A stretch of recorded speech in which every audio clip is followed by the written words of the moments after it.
Hey, ladies and gentlemen, gentlemen and ladies, well, and gents, hey, got something I need to tell y'all. You ready to hear it? Because I'm ready to tell it to you. Oh, we got to do some volume things right here. I'm going to turn that volume down just a little bit on this computer. We're going to go to page 41. Okay, know the pages now. Come on, 41, get over here. Now, I got to read something to y'all. Just a little something, something. Just a little something, something, something. Just ain't right. Ladies and gentlemen, something, something just ain't right. So let's see if we can reshape this. Let's see if we can put things back in perspective. We had it wrong. Could you say that again? I didn't hear you. I said we. Are you French or something, mother? Had it wrong. What did we have wrong? Let me see if I can explain it to you. I'm not going to give you the answer directly. I'm just going to tell it to you and hope you get it. Ladies and gentlemen, the first provision of the bill validates and maintains. Woo, we need some maintenance, y'all. Maintains the authority exercised by the President of the United States in that proclamation, 2039, related to the banks of the nation, issued by the President on March 6, 1933. The March 6 Presidential Proclamation 2039 called the banking holiday. Wait. This is not what we had wrong because we said it was ongoing. Maintains the authority exercised by the president. So the banking holiday continued. Got that right. No, we got that right. Now I want y'all to hold on to your horses for a second, okay? Want y'all to pay attention. Something else we got wrong at first, we got it right now. Got it right now? Got it right now. Man, I wish I could have it right now. Well, you're going to just be paying attention and we're going to show it to you. We, the United States Congress, have provided that any direct obligation of the United States and any notes, promissory notes, status quo notes, statutory notes, congressional notes, not those notes. No, he's talking about financial notes. Oh, dang it. And I can take these key of F's and key of E's and key of A's out of here. All right. Drafts, bills of exchange, and bankers' acceptances. Acquired, pay attention, acquired. The securities acquisition, acquired by the Federal Reserve banks. Focus on that phrase right there. Acquired by the Federal Reserve banks may be deposited with the Treasury of the United States or with the Federal Reserve agent. And upon these securities, what securities? The notes, drafts, bills of exchange, and banking acceptances. Federal Reserve notes may be issued. In the case of deposit of obligation of the government, the issue of Federal Reserve bank notes may be for the entire amount. Hold on now, we don't care about that, the entire amount. Don't worry about it. We care about the obligations and the securities, ladies and gentlemen. Let's see if we can deal with more securities and obligations. In the case of deposits of notes and drafts and bills of exchange and bankers' acceptances, the Federal Reserve banks may issue Federal Reserve bank notes to the amount of 90%, to the amount of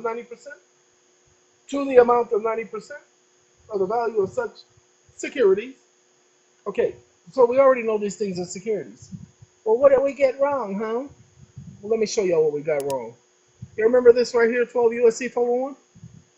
Well, we didn't pay attention. Pay attention. Issuance to Federal Reserve banks. Nature of obligation and redemption. Now, we had the notes correct. We had the obligation of the United States correct. But we did not have the Federal Reserve notes or the Federal Reserve Bank correct. Federal Reserve notes to be issued at the discretion of the Board of Governors for the Federal Reserve System for the purpose of making advances to Federal Reserve banks, hold on now, through the Federal Reserve agents, and hereinafter set forth and for no other purpose are they authorized. You all are not Federal Reserve banks. You're not authorized. Hold on. Don't you fret. We got a solution. And we're going to show it to you in the statute. The said notes shall be obligations of the United States and shall be receivable by all national bank member banks and Federal Reserve banks for all tax, customs, and public dues. All of them. They shall be redeemed in lawful money on demand at the Treasury Department of the United States, in the city of Washington, District of Columbia, or at any Federal Reserve bank. Ladies and gentlemen, you're not a Federal Reserve bank. Federal Reserve notes are issued to the Federal Reserve Bank and to the member banks of the Federal Reserve. That ain't you. Well, didn't the president say I was a banker? I was what did he say? A banking institution? Yes, not a financial institution, but a banking institution. You better believe it. Is there a difference between financial institutions and banking institutions? Yeah, financial institutions have to be licensed. Banking institutions do not have to be licensed. Where is the proof of that? Presidential Proclamation 2039. And, pay attention, the amendment to the Presidential Proclamation 2039 by Truman in 1945. That's where you can find it. Now, that we got that off our chest, whew, let's see what we can get straight here, because we corrected what we had wrong. We're not Federal Reserve banks. Watch this. I don't want y'all to fret, because y'all got some research to do. How to be TOMEAFEDERALRESERVE.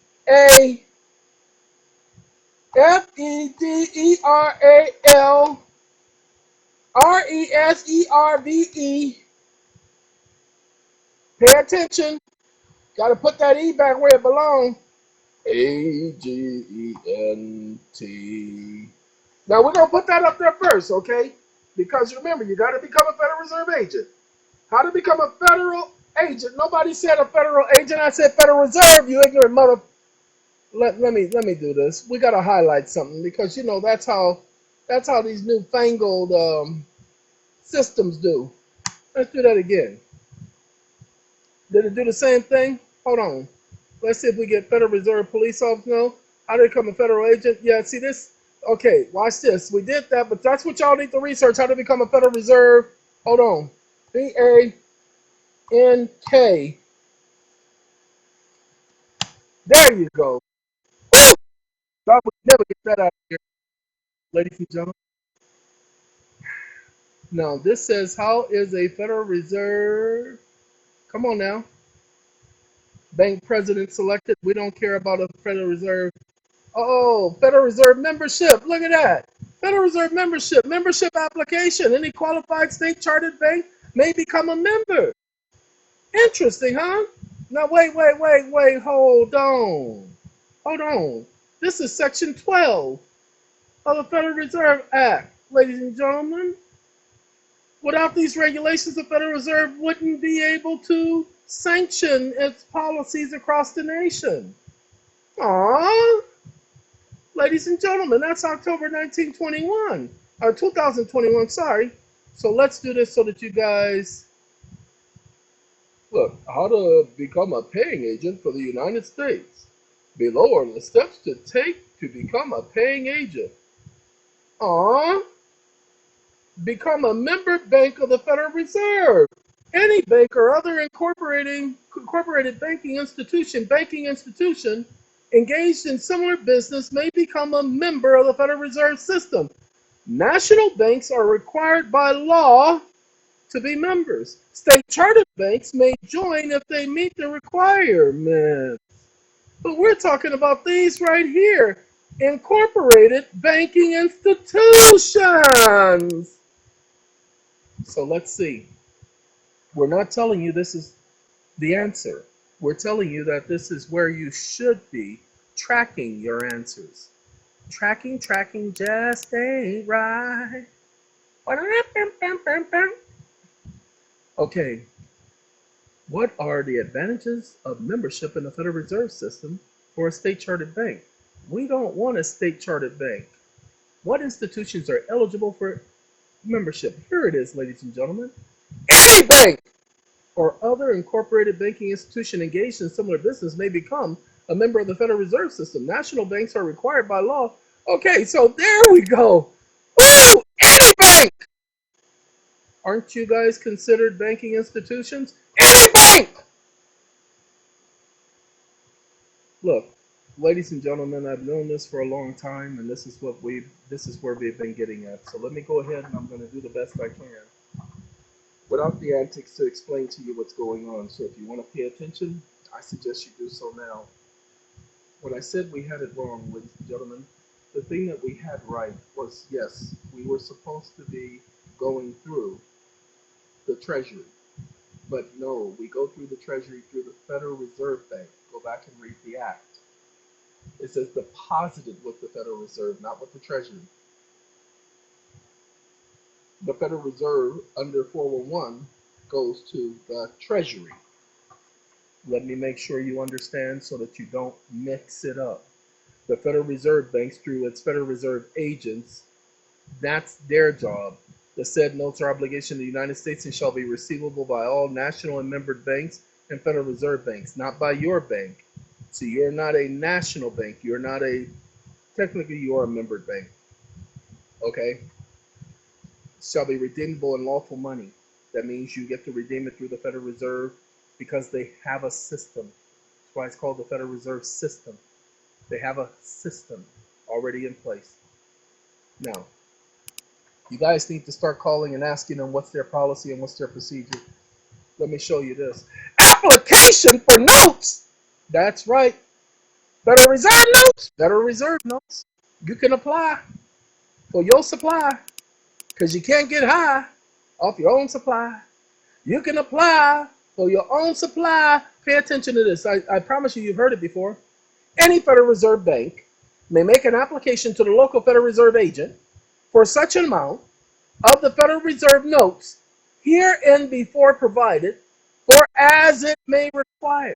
Such application shall be accompanied with a tender to the local Federal Reserve agent of collateral in the amount equal to the sum of the reserve notes thus applied for and issued pursuant to such application.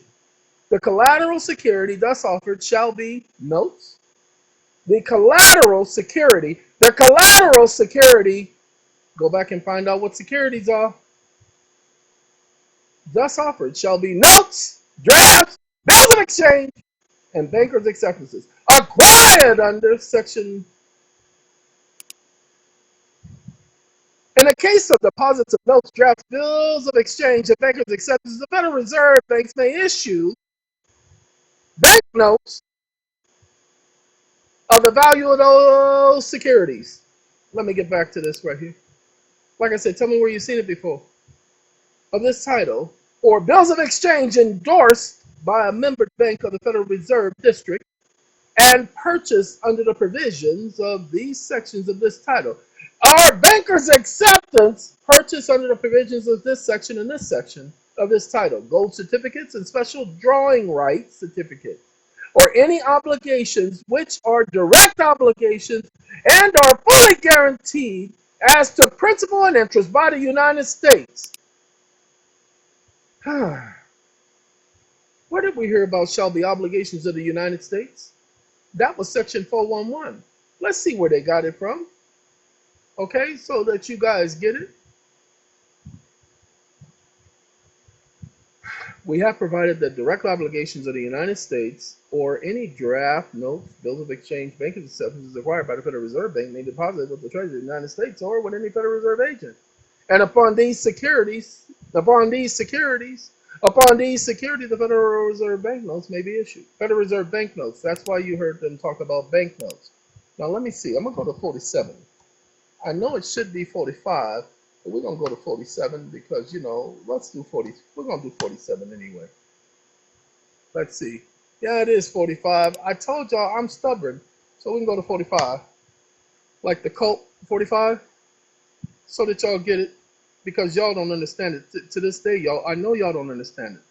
Under the new law, the money is issued to the banks in return for government obligations. What are government obligations? Bill of exchange, draft, trade, notes, trade acceptances, and bankers acceptance. Wait a minute, didn't we just read that? Get on out of the way. Didn't it say and any obligation which are direct obligations that are fully guaranteed as to the principal interest and interest by the United States or agency thereof, or assets of the Federal Reserve may purchase and hold under section blah blah blah. Ladies and gentlemen, follow the rules, follow the code, follow the yellow brick code. Come on now, follow the code, y'all. Follow the yellow brick code. I want to go here because I'm interested to see what February 3rd, 1933, same time of year, y'all, same time of year. But I don't think I'm going to find that link because it's hiding from me.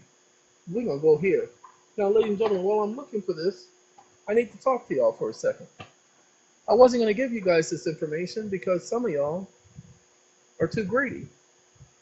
I wasn't going to give you guys this information because this is going to be the final piece to a lot of people's puzzles.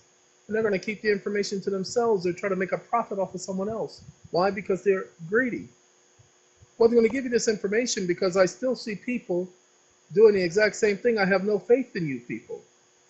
I have no faith in mankind because I've sat back and watched. Go ahead and see, y'all, all the effort I put into all of this, all of these years, either as RedressRight, yours truly, or as Xeon, formerly known as. You see what I'm saying? All that energy. Do you know that I had a gentleman, he offered to help somebody get a copy of some paperwork from the Internal Revenue Service showing that the banks didn't pay taxes, although they admitted they did pay taxes, to get them for perjury and putting false information on the public record. He says he could get it, and he told me the price for getting it was a little over $200. So I put somebody in touch with him, and I said, don't do this man wrong. I told him, if you do this man wrong, then I'm going to put you out there on Front Street. I'm not about to put him out on Front Street. I just want to explain to you guys what people do. Shortly thereafter, the man's bank account. Hold on now. Shortly thereafter, the man's bank account. Wait, hold on now. Shortly thereafter, the man's bank account was overdraft. $3,500 taken out of the account. Doesn't matter if it was $5. It was still money taken out of his account. And there's a police investigation going on, so I can't say any names. I didn't start the police investigation. That man's wife was highly pissed off that somebody would go into her account and take her money. They're going through foreclosure right now. I said, these people are going through hard enough times. Don't do this man wrong, is what I told this man. So I called him. No, I didn't call him. I emailed him. I said, what the, WTF? What the frankincense? I said, I told you don't do this. What is this I hear about you taking money out of people's account? Came back at me and told me how I better respect him. How I better respect his name. Hold on now. How I better respect his name. Or I could piss off. That's right. Piss off. Ladies and gentlemen, he was right. So I wrote him back and I said, you're absolutely right. I should show more respect for your name.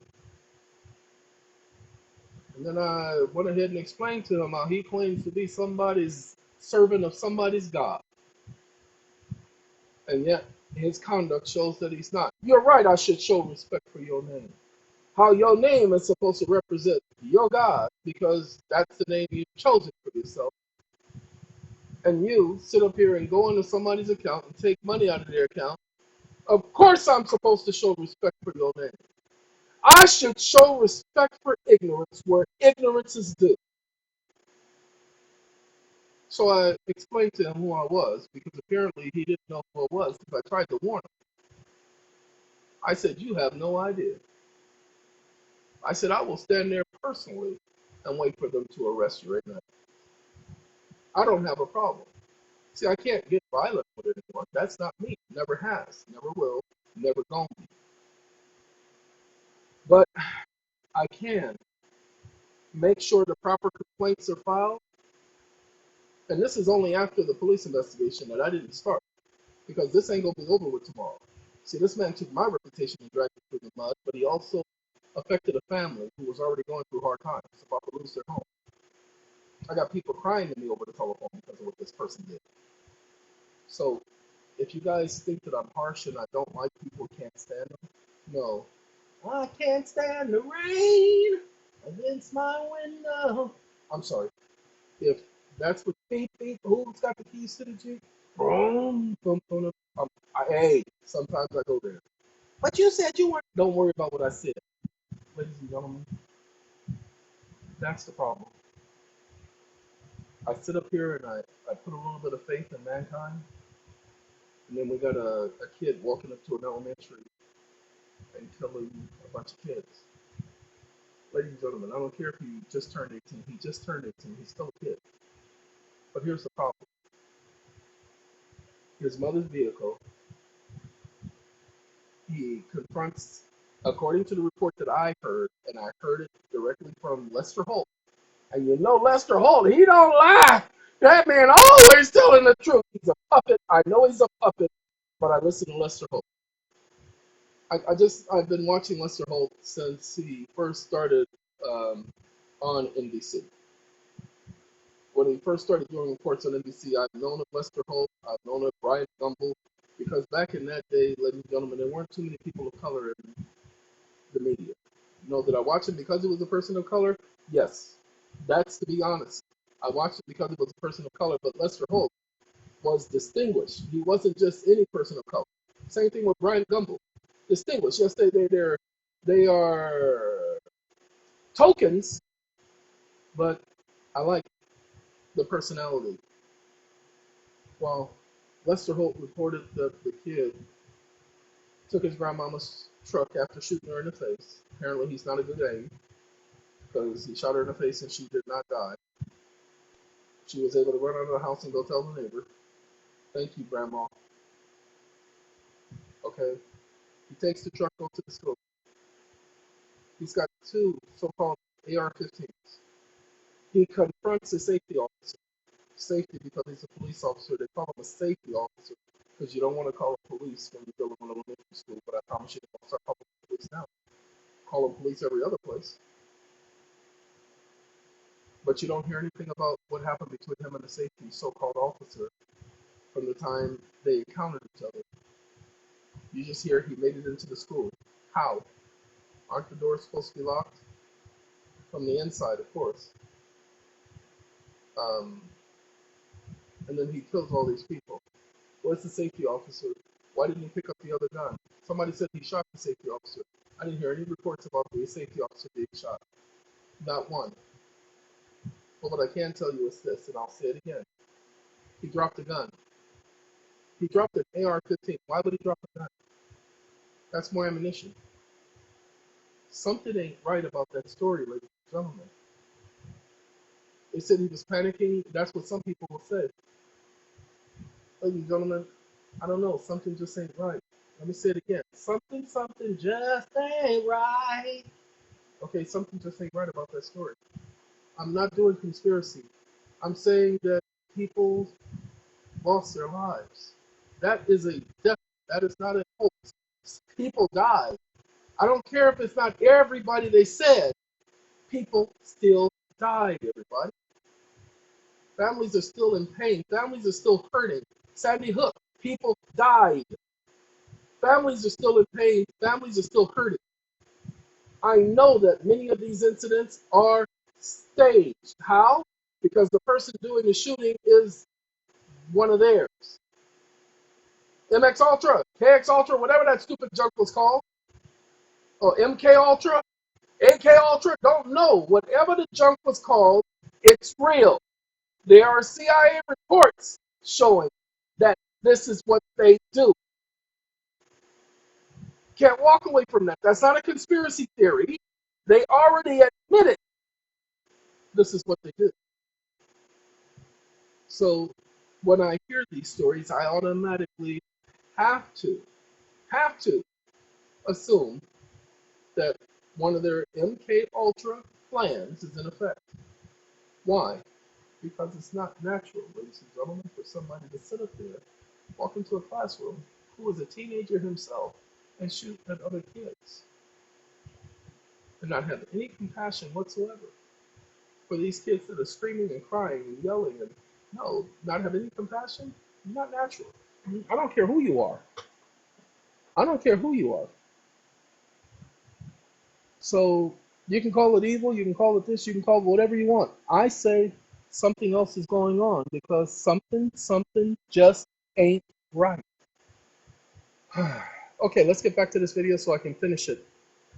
Ladies and gentlemen, what I'm going to suggest you do, because you're going to need to do it, because it's 100% accurate if you do it. Go over 12 USC 412 until you understand it. Go over the little side codes until you understand it. And then what I want you to do is go back to the homie, page 83, which is page 45. 41 and 45 are your two pages. Okay, 40